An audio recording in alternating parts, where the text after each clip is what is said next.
right, Brian Particelli, 2fab.com. How are you today, Jane? Hi, I'm well. I like your background. Thank you. I had to join you guys. Thank you so much. Welcome to Chicago. Great to be here. I have started watching the new season. I'm obsessed with it already. But, for you, just season one, I always never get my man was such a major highlight of the season. Just were you worried about being able to top that this season? And how challenging was it to prep for, the big courtroom number? Well, I loved my part in season one. I thought it was like a little gem that they gave me, and so fun to try to figure out choreography with the great Chris Cotelli and the smallest car ever filmed in. But I loved it, and this year I just was blown away by when I first opened the script for season two. I couldn't believe the role that Cinco had written for me, and the gems and jewels that he had delivered to me. Just from the first moment where she starts talking and Bobby's vamp starts playing. So whenever she walks and talks, the music that is Chicago and Roxy and all that comes on. So I was living for all of that. The courtroom scene was so fun. It was a magical day of filming. It's called Bells and Whistles, so I was allowed to put all my bells and whistles in. Some that I'm good at, some that I'm making fun of, some that I'm trying for the first time.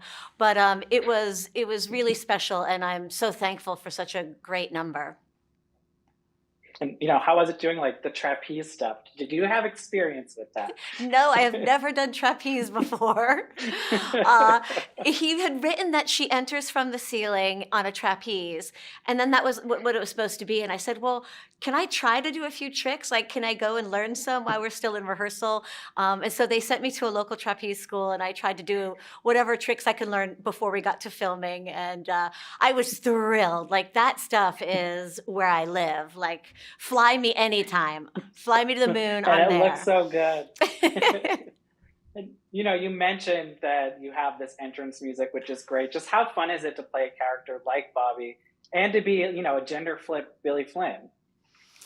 It's such a great part, and I think the show is written so smart, where everyone becomes like an amalgam of many musical theater characters. And Yeah. I mean, in the show, I never thought we'd see Annie with Sweeney Todd. I never thought we'd see my character be Billy Flynn with company. He's worked his way to make Sally Bowles somehow have a relationship with Sweeney Todd, and it works.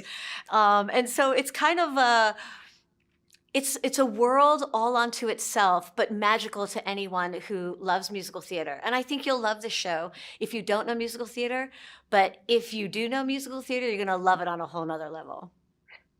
And, you seem so at home in this Chicago world too, that I was surprised to see you've never actually done it on Broadway, but has there ever been talks to do it? Because you would literally be perfect in almost any role in the show. Oh, that's so sweet. It's definitely one of the roles on my bucket list. I wonder if we'll ever get to do it. I hope I do at some point in my life and career while I can still twirl my finger and do a shoulder roll.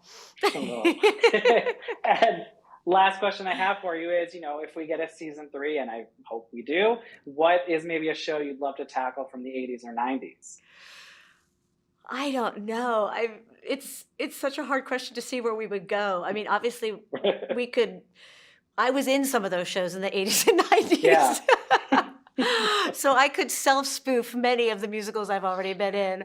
I don't know. Cinco has such a brilliant mind and the most loving heart towards musical theater that I can't wait to see what he unfolds for us or comes up with in his own mind.